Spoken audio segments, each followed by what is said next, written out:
Auto air conditioning systems at a glance. Automotive air conditioning came about in the 1940s. Since then, technologies, such as computerized automatic temperature control, which allow you to set the desired temperature automatically, have added a great deal of complexity to today's modern air conditioning system. Also, we now have tough environmental regulations that regulate all tasks, such as recharging the system with refrigerant, evacuating and charging the PAG oil needed by the compressor. All this due to scientific studies that have proven the damaging effects of refrigerant to our ozone layer. Today's automotive technician is required to be certified to purchase refrigerant and repair your air conditioner. The shop must also incur the cost of purchasing expensive dedicated equipment that ensures the capture of these ozone-depleting chemicals. Basic knowledge of your air conditioning system is important, as this will allow you to make a more informed decision on your repair options. Modern air conditioning or HVAC systems are composed of the following: compressor, condenser, evaporator, orifice tube, expansion valve, receiver dryer, or accumulator. If your car has an orifice tube, it will not have an expansion valve, as these two devices serve the same purpose. Also, you will either have a receiver dryer, or an accumulator, but not both.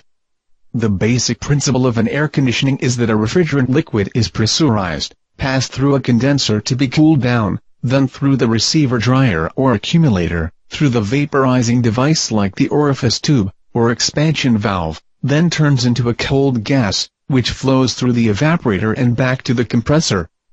At the same time, an air blower pushes air through the evaporator, which is then cooled by the cold evaporator radiator-like fins. There's always some thermal loss, but the system works fairly well. It works like a pump exchanger, by removing heat from refrigerant liquid. Different refrigerants are also in use today. There are still old systems out there that use the R12 refrigerant, which was banned by law years back. R134A or HFC 134A was required for all cars manufactured after 1996. Now, any car older than that needs to be retrofitted with a new system that can use the newer, safer refrigerant.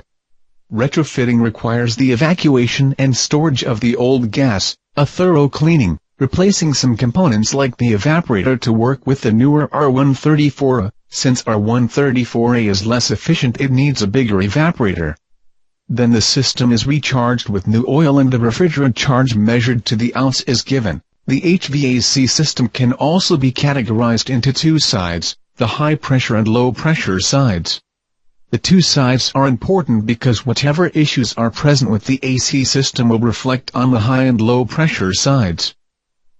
The high-pressure side is the direct output from the compressor, and the pressure here will raise if there are issues with the expansion valve or orifice tube, at the condenser or AC cooling fans, an overcharged system, or the wrong refrigerant being used.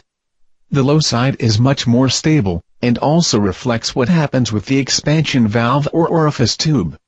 The low side also includes the evaporator and blower components.